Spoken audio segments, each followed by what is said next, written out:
pessoas! Plantão da quarentena número 10 entrando no ar. Eu sou o Paulinho, estou aqui com o Henrique, também conhecido como Apollo Creed, o Doutrinador. É bem isso mesmo. Muito obrigado. E agora estamos aqui também, olha só, nesse momento maravilhoso, nesse podcast lindíssimo, com a minha VOC amiga Adriana. Olha aí, nós somos VOC miguxos mesmos, né? É verdade. Eu sou a Adriana e eu estou aqui com o Damione, que a foto dele de Drauzio Varela atrapalhou o tempo todo durante a gravação. Gente, ele tá igualzinho o Drauzio Varela na foto, igualzinho. Parece que ele tá olhando pra gente falando assim, vontade de voltar pra escola, né, minha filha? Ficava toda hora me olhando.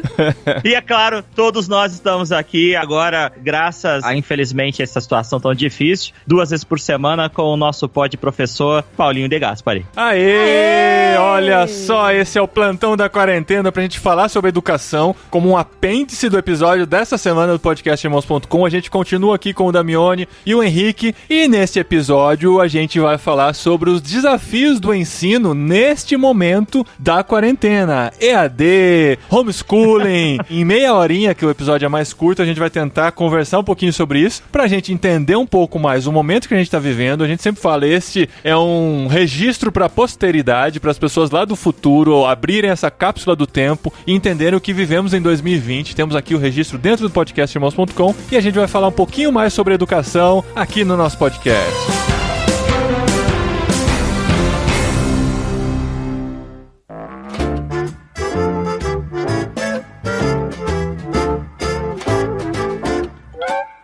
Se você não ouviu o programa desta semana, o 412, volta lá, ouve, que lá tem uma base bem legal porque a gente vai falar aqui. Não necessariamente ouve antes, pode ouvir depois também, mas é um podcastão da semana que a gente tem aqui em 2 partes e a gente vai conversar um pouquinho aqui sobre a educação na quarentena. E olha só, eu tenho 2 coisas pra falar já. Temos alunos desesperados, desanimados, com a sua mente muito divagando, que não estão conseguindo terminar de fazer as suas aulas em EAD, e professores desesperados arrancando seus cabelos porque não estão conseguindo produzir as suas aulas. Gente, é sério, eu tenho vários relatos disso aí acontecendo. E pais, né, que estão tendo que trabalhar em casa, cuidar dos filhos o dia inteiro, ser professores, passar o conteúdo, cuidar da disciplina e tudo. Então, assim, como a gente sempre diz, a humanidade ia numa sequência, de repente veio uma pancada chamada coronavírus, e a gente teve que se reinventar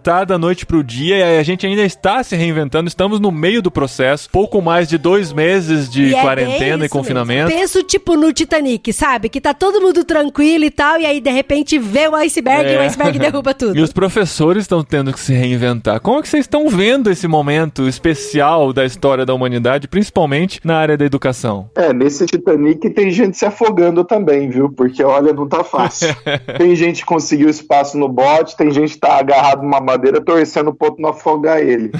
Mas olha, tá difícil, tá uma época de muito aprendizado, de uma nova etapa, assim, onde a gente tem que se sistematizar um pouco mais na preparação da aula, na gravação das aulas, no envio dessas aulas para os alunos, a descoberta de novas ferramentas. Tá sendo uma etapa difícil? Tá, mas eu acho que ao mesmo tempo tá sendo uma etapa muito desafiadora, que tá dando oportunidade para os professores se reinventarem. Uma amiga minha usou um termo que eu achei bastante interessante, ela falou que o corona é o vírus da verdade, né? Ele trouxe à tona muita coisa que estava escondida e está revelando muita coisa que a gente achou que era e na verdade não é, né? E isso tem sido em todas as esferas. Então, por exemplo, a gente achava que alguns comércios eram fortes e agora com 2 meses de paralisação, então se demonstrando já à beira da falência. A gente achou que o SUS era um peso excessivo para ser carregado no Brasil e agora está mostrando que é. A gente achava que o sistema de saúde americano era lindo, era perfeito e agora está sendo escancarado dessas dificuldades. A gente achava que o dólar estava caro, mas agora a gente vê que na verdade agora que ele tá caro. Saudade, né? Saudade do dólar R$3. A gente achava, inclusive havia uma discussão na escola que há muitos anos eu já acho que é uma discussão que já era para ter superado, mas ela ainda acontecia nos congressos, qual era o papel da tecnologia dentro das escolas, e eu acho que agora isso está escancarado, qual é a importância e o papel da tecnologia na educação. A gente achava que a educação era algo simples, que a família podia fazer isso sem nenhum tipo de problema, poderia fazer isso melhor do que a escola, e agora esses pais estão experimentando isso. Então esse vírus, infelizmente, é uma grande tragédia, é realmente um grande desastre desastre assim para a humanidade e nós temos aprendido muito de maneira muito difícil, sabe? Mas o vírus, de certa maneira, acelerou um aprendizado que com certeza levariam muitos anos para acontecer. Eu só quero deixar muito claro e assim, acho que é muito importante a gente entender que o que está acontecendo agora nas escolas não é EAD, tá? Então é importante, talvez a gente possa até começar falando sobre isso. Já corrige o apresentador já de cara, né?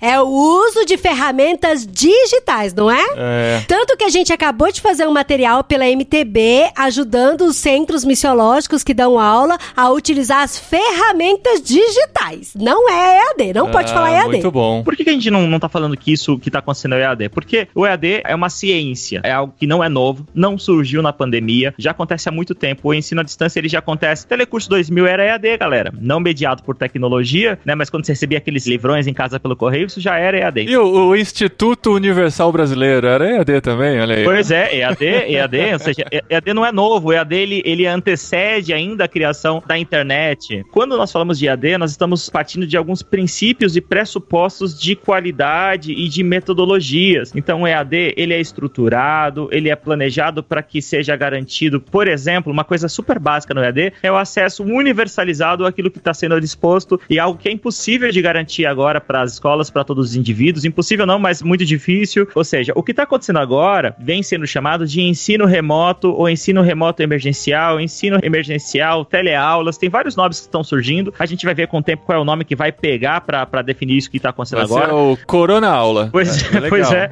Mas o nosso maior medo é que as pessoas elas entendam e acabem maculando uma ciência que é o EAD, se confundindo com essa experiência que muitas vezes, infelizmente, é bastante traumática, como vocês já falaram, para os professores, para as famílias, para os alunos e também para os gestores, né? Gente, eu tenho uma amiga que ela fez um curso chamado Design Instrucional e ela fica louca da vida quando falam que é EAD e não tem essa presença do design instrucional lá. Só fazer um jabá, lá no Papo de Educador a gente tá falando muito sobre isso e tem um episódio inteirinho falando sobre isso. O nome do episódio é Isso Não É EAD. Boa. Muito legal. Esses dias eu tava olhando lá no Twitter e eu vi o desabafo de uma professora, sabe? Que ela falou assim, eu nem sei fazer foto direito com o meu celular, eu nem sei usar Instagram, não sei nem usar vídeo direito e agora eu tenho que dar aula pelo meu celular, fazer transmissão, meu Deus. E, gente, tadinha, eu fiquei morrendo de dó dela, porque ela realmente tava sofrendo com isso. Mas vocês, tipo, vocês receberam alguma instrução, alguma dica de como dar aula, de como utilizar as redes sociais, utilizar vídeo e celular pra dar aula? Como é que foi isso? Entrem no Zoom que eu vou dar o curso pra vocês como é que faz, né? Porque, de repente, todo mundo teve que se isolar, não deu tempo de preparar as pessoas pra isso, né? Na minha escola, eu lembro que eu fui conversar com a minha coordenadora, eu falei, olha, o corona chegou no Brasil, já existe transmissão comunitária e as aulas vão parar. A gente precisa montar um plano de formação dos nossos professores aqui, porque a escola vai parar. E a gente marcou, então ela pediu para que na semana seguinte, exatamente 7 dias depois, eu trouxesse esse tema na reunião, e aí 3 dias depois as aulas pararam, não teve nem tempo. Nossa, assim. cara. Tinha que ser tipo amanhã, né? Mas você deu bobeira, viu? Por que você marcou pra outra semana? Por que você não fez já no dia seguinte? Não, gente, que isso? Eu sou hiperativa, meu amor. Eu teria marcado no dia seguinte, olha só. Agora é fácil falar, né?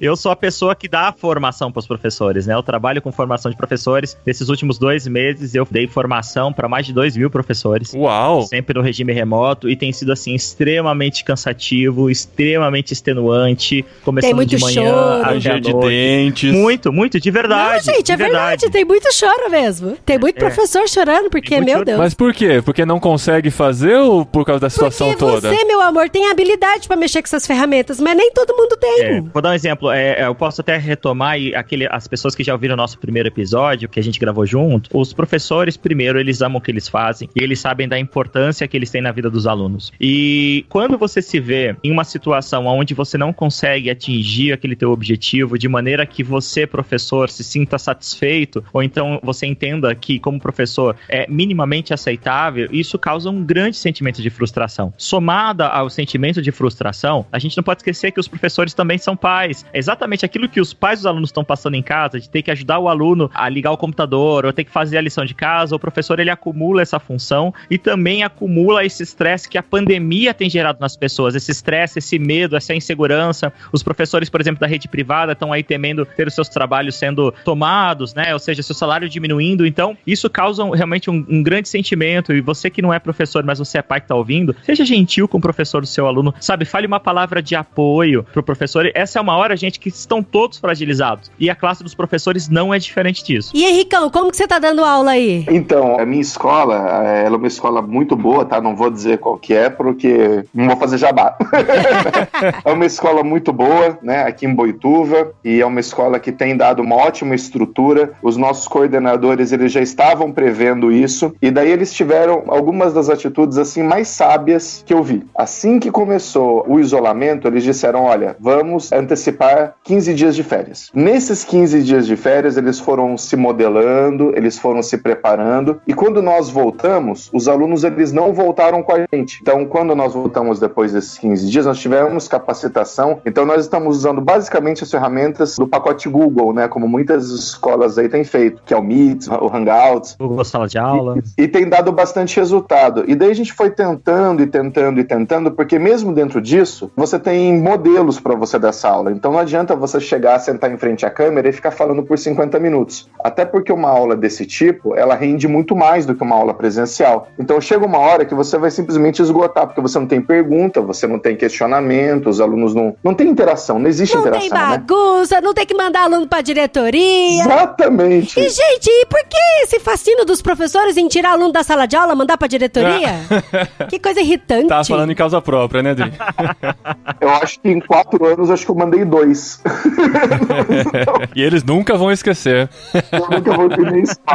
Então, assim, quando a gente estava desenvolvendo o sistema, nós concluímos que era melhor fazer uma coisa meio a meio. Então, a gente grava uma aula de mais ou menos 10, 15 minutos, né? É o recomendado, inclusive, por instituições de ensino, né? Internacionais e outras organizações. Então, a gente grava uma aula de 15 minutos e fica à disposição do aluno no Google Meet. Então, por enquanto, é esse o modelo que a gente encontrou. Só que, da mesma forma que as informações sobre a pandemia, elas são muito dinâmicas, a nossa abordagem também tem sido. Então, a gente tem tentado várias metodologias, só que com mudanças bem sutis. Até porque o aluno, ele acaba sendo muito vítima disso por conta da confusão de informações que ele recebe. Então, uma hora a escola está fazendo uma coisa, depois muda para outra. Então, a gente está indo bem devagar e tentando entender o que está acontecendo, porque eu acho que, como foi bem colocado, as escolas, elas não são feitas para CAD, e a gente aqui está tentando entender exatamente como é que essas coisas se encaixam para a gente ter o melhor aproveitamento e o menor número de traumas possível desse período aí. Então, gente, e o problema é que tem muita gente que tá com essa dificuldade mesmo, já tá com a mente mais fragilizada por conta da pandemia, tanta notícia, tanta coisa estranha, né, acontecendo, e já tem a quarentena. Inclusive, a gente até falou isso no último plantão da quarentena, onde a gente falou que as pessoas estão com dificuldade de se concentrar e de ler e de estudar. Sim, mesmo. Afeta o psicológico de forma bem geral, né, e as dificuldades são grandes também. E essas dificuldades têm que ser respeitadas nesse tempo também, né? Sim, o nível de cobrança para alunos tem que ser bem mais amenizado, né? Mas tem outra coisa, gente, porque assim, vocês estão falando de uma realidade de uma minoria do Brasil, eu diria assim, que são as pessoas que têm condições de, mesmo no tempo da quarentena, estarem estudando com acesso à internet, com computador. De teleaula, né, amor?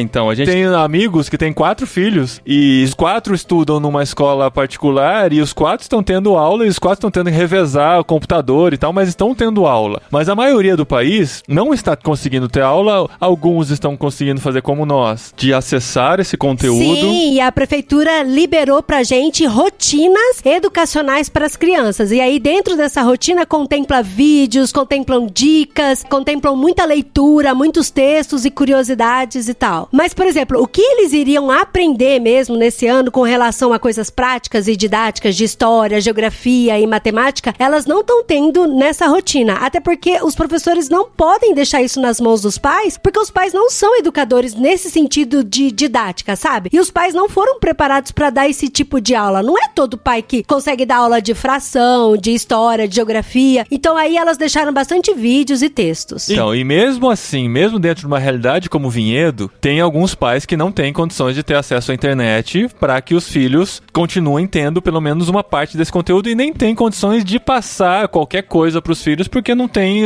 conhecimento ou habilidade para isso. Aí a gente vai para uma realidade mais extrema ainda de escolas públicas que não têm a mínima possibilidade nem de oferecer esse conteúdo em cidades mais remotas e daí por diante. Eu queria saber de vocês que estão estudando sobre isso e pensando sobre isso. A gente está tentando tapar o buraco agora do jeito que dá, do jeito que a gente tem condições, o Damione dando cursos e preparando professores, o Henrique com a sua equipe preparando cursos. Que a gente tá tapando buraco. Tá tapando buraco. Agora eu queria entrar na futurologia daqui de novo. Como vocês estão entendendo o futuro da educação? O que vai ser daqui pra frente? A gente não sabe quanto tempo a gente vai conseguir reunir crianças numa mesma sala de aula. Enquanto não tiver vacina, isso vai ser muito arriscado. Como você vai falar pra criança não colocar a mão no olho? Crianças pequenas, né, de 7, 8 anos, não colocarem a mão na boca, usarem máscara o tempo todo, não encostar no amiguinho, manter uma distância de 2 metros e tal. Vocês têm pensado sobre isso ou vocês preferem não pensar ainda e deixar lá pra frente porque agora a gente tá tendo que correr atrás do buraco que tem que ser tampado? Pensado muito, né? Muito. Eu acho que, assim, essa crise, ela veio meio que em ondas, né? Analisando o sistema da educação. Então, quando chegou essa paralisação e veio a quarentena, a primeira grande onda foi o desnorteamento. Ninguém sabia o que fazer. Todo mundo paralisou, né? Então, algumas escolas foram rápidas, né? Levaram aí alguns dias e já retomaram as novas rotinas, né? Uma segunda onda foi começar a preparar essas aulas virtuais, que é o que a gente chama de ensino emergencial, as teleaulas e assim por diante. Depois, numa terceira onda, e gente, eu tô falando no período de 2 meses, assim, é tudo muito rápido, né? Essas ondas foram muito rápidas, assim. Percebeu-se que essas aulas, elas não tinham a eficiência que esperavam que fizessem e não eram tão universais quanto se esperava. Por exemplo, esse caso que você falou. Se esperava aqui no estado de São Paulo que tendo só teleaula, ou seja, jogando as aulas dos professores na TV, todo mundo tem TV em casa, todo mundo podia assistir. Mas e as famílias que têm 3, 4 filhos? Tem 3 ou 4 TVs? Nessa onda também se percebeu a importância da alimentação escolar. As pessoas lembraram que muitas crianças vão para a escola para se alimentar, esse é um dos objetivos, né? E aí começou a se preocupar em distribuir kit merenda, cesta básica. E aí, agora vem a onda mais recente. As escolas privadas que não pararam, que continuaram, elas começaram a se reestruturar para esse novo normal. Começou a acontecer as discussões sobre a educação socioemocional, por quê? Percebeu-se que o afastamento está gerando em algumas crianças um sentimento de abandono, e afastamento não pode significar abandono. Os índices de violência doméstica aumentaram exponencialmente, então é muito importante, e agora eu quero falar para você, pai que está nos ouvindo, que você seja gentil com seu filho, seja generoso com o seu filho. O seu filho, ele também está sofrendo com essa crise, o sentimento de abandono, ele está sem os amigos dele, sem a rotina dele, que ele sente falta. Então é muito importante que você seja gentil. Se ele não entender alguma coisa, fala pra ele, ó, tranquilo. E é importante que você, pai, entenda que 2, 3, 4, que seja 5 meses que o seu filho passe afastado da escola, não vai prejudicar toda a vida dele. Nós vamos nos recuperar disso. Então tem que ser paciente. Sim, não surtar, é verdade. Porque assim, tem algumas amigas minhas comentando comigo, falando, gente, meu Deus, meu filho vai perder 1 ano de escola. E calma, gente, calma. Isso é muito sério, Dri, porque às vezes nós pais podemos causar nas crianças traumas do que o próprio contexto, né? Claro que nós, influenciados pelo contexto, nós podemos pesar demais a mão dos nossos filhos. Então é importante que nós sejamos generosos e pacientes com eles, sabe? E também com os professores, né? Mas e o futuro? Fala aí, vai ter sala de aula ou não vai ter sala de aula, amigo? Agora é a hora que a gente tá discutindo isso. Então eu creio que esse futuro imediato, ele é marcado pelo ensino híbrido. Não tem outro jeito. Porque essas aulas precisarão ser repostas, então a gente vai mesclar, então a gente vai começar a desenvolver um modelo que seja meio presencial e meio remoto. É quase que impossível repor todas essas aulas presencialmente. Mas eu acho que vai ser tipo assim, alunos da letra A até a letra F vão ter aula de segunda, quarta e sexta. Daí depois da F pra frente vai ter aula terça, quinta e sábado. Porque, tipo, e aí o restante vai ser completado por teleaula. Porque daí a gente consegue ter distância física entre eles, entendeu? Seria o ideal, mas é muito difícil. Eu gostaria muito de ouvir o Henrique, o que eles estão pensando lá, que a postura da escola do Henrique, pra mim, foi a ideal, foi a perfeita, é o melhor dos mundos, dentro dessas condições. Mas assim, Dri, temos problemas trabalhistas em relação a isso. Nós não temos quantidade suficiente de professor pra fazer isso. Ah, é verdade. Como que estaria a carga horária dos professores? Então esse é um desafio. Seria dobrar, né, a carga horária. É verdade. Então, assim, eu passo a bata quente. E aí, Henrique, qual vai ser o futuro? Eu não sei. Pô, brigadão, cara, queimou minha mão aqui. Não, gente, mas a ideia é a gente conjecturar, é a gente achar. Imagina se você acerta, que legal. Então, tá gravado, ó, tá aqui com data e tudo. Vocês viram o que a Coreia e o Japão estão fazendo? Colocando aqueles chapéus estranhos nos alunos para que eles possam ficar 1 metro de distância um do outro? Já viram isso ou não? Eu vi, gente, cara, eu achei tão legal. Lá na China é muito louco, sabe? Parece tipo Olimpíadas do Faustão.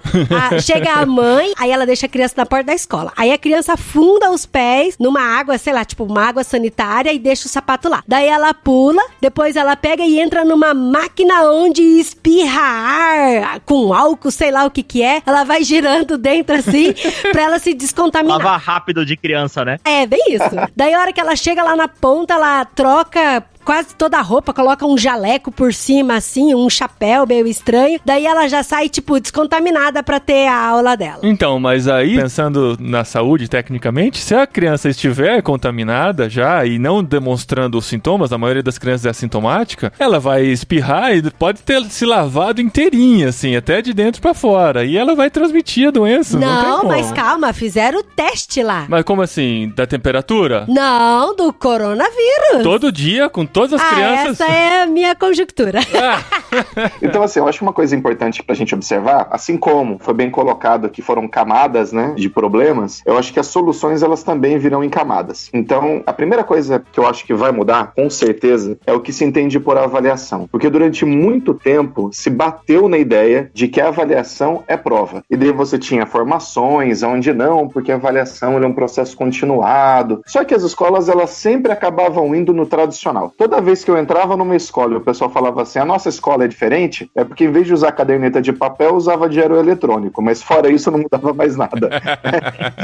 Então, assim, eu acho que a avaliação, ela vai ser a primeiríssima coisa que vai mudar. Primeiro que vai se entender que a avaliação de verdade não é prova, de que a avaliação, ela tem que observar outros aspectos de aprendizado do aluno. Em relação ao espaço físico, algumas escolas, elas vão enfrentar barreiras, porque quando você fala de escolas, você está falando de dimensões físicas, além da questão trabalhista. Mesmo nas escolas públicas, em que a superlotação é uma constância. Então, quando você fala de espaço físico, daí eu acho que a situação é um pouco mais complicada. A forma como eu vejo, agora fazendo esse exercício de futurologia. É isso que a gente quer.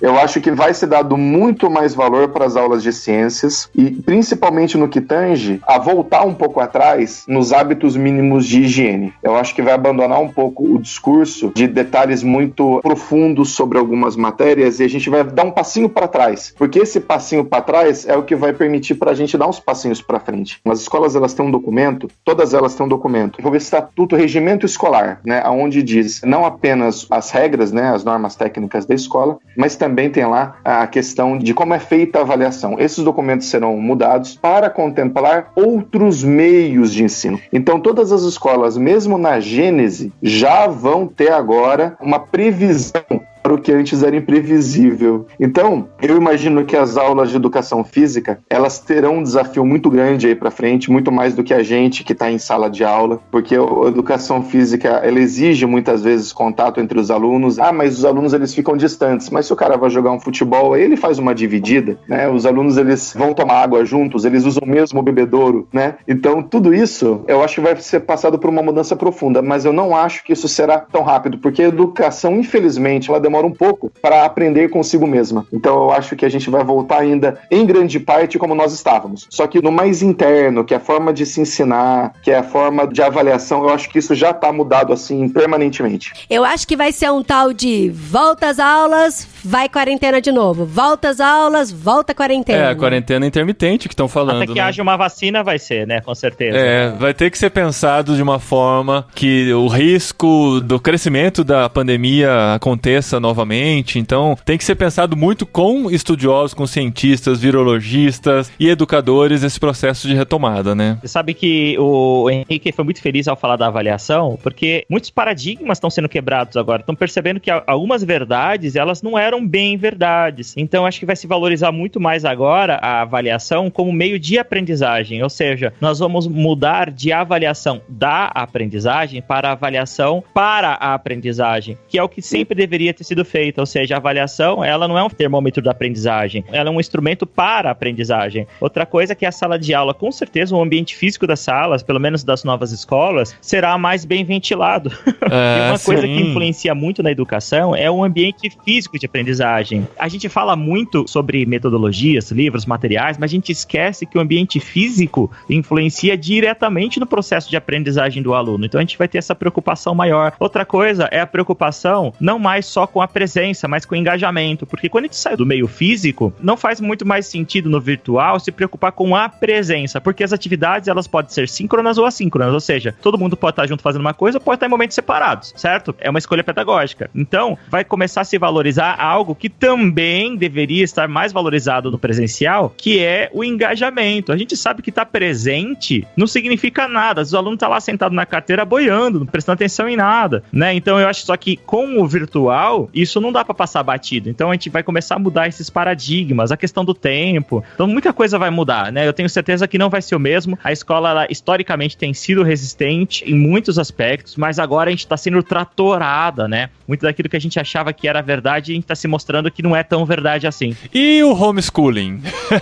Só pra não acabar isso aí. Não, eu nem quero necessariamente a opinião de... não dá pra ter um episódio só sobre isso. Mas eu quero uma análise fria. Vocês acham que vai crescer essa tendência do homeschooling pelo que as pessoas estão experimentando nessa quarentena? Ou pelo contrário, vão dizer, não, isso não é pra mim? Eu acho que vai ser, não, isso não é pra mim, cara. Eu acho que vai aumentar.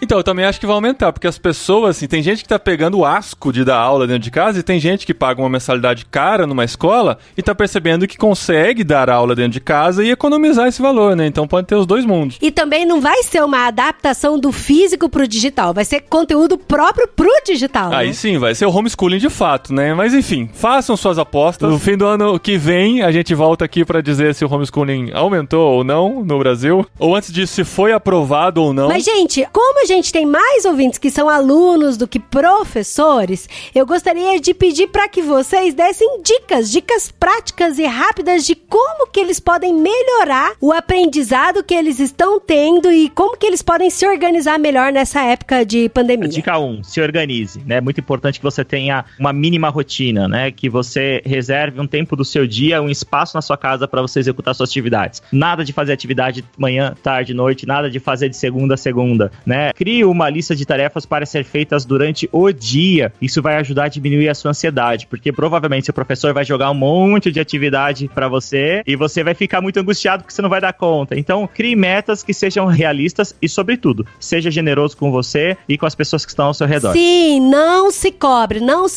Se você não tiver afim de assistir aula, se você tiver mal aquele dia, não se cobre. Não tô conseguindo assistir aula. Cara, vai curtir sua bad. É importante a gente curtir essa bad, a gente chorar e tal, e é normal isso. E aí depois você resgatar a memória, aquilo que te dá esperança, porque isso é o que Deus deixou pra gente, né? A rotina, ela tem que ser a coluna cervical dessa nossa nova etapa aí, né? Desse nosso novo momento. Então, a rotina é você ter o seu espaço, não ficar, vou assistir aula no celular. Não, assista a aula sentado, assista a aula confortável, faça anotações enquanto o professor fala, porque fica muito fácil a gente dispersar nesse momento. Gente, coloque comidinhas do lado, é verdade, minha amiga falou assim, eu separo umas cenourinhas com uma maionezinha temperada, no começo era bombom, mas daí ela começou a engordar, e aí começou a comer a cenourinha, assistindo aula, comendo, anotando. Tome banho, escove o dente, arrume a sua cama se você estiver estudando no quarto, isso vai fazer muita diferença na sua disposição. Eu acho que um elemento assim que é importante é você também, no momento certo, dentro da sua possibilidade, explorar novos espaços na sua casa para aprendizagem. Então, o fato de você ficar sentado não quer dizer que seja necessariamente em cima da mesa. Dá uma variada, você pode sentar num sofá, você pode ficar sentado ou encostado na sua cama, mas evita ficar deitado, porque deitado realmente a gente já viu aí que não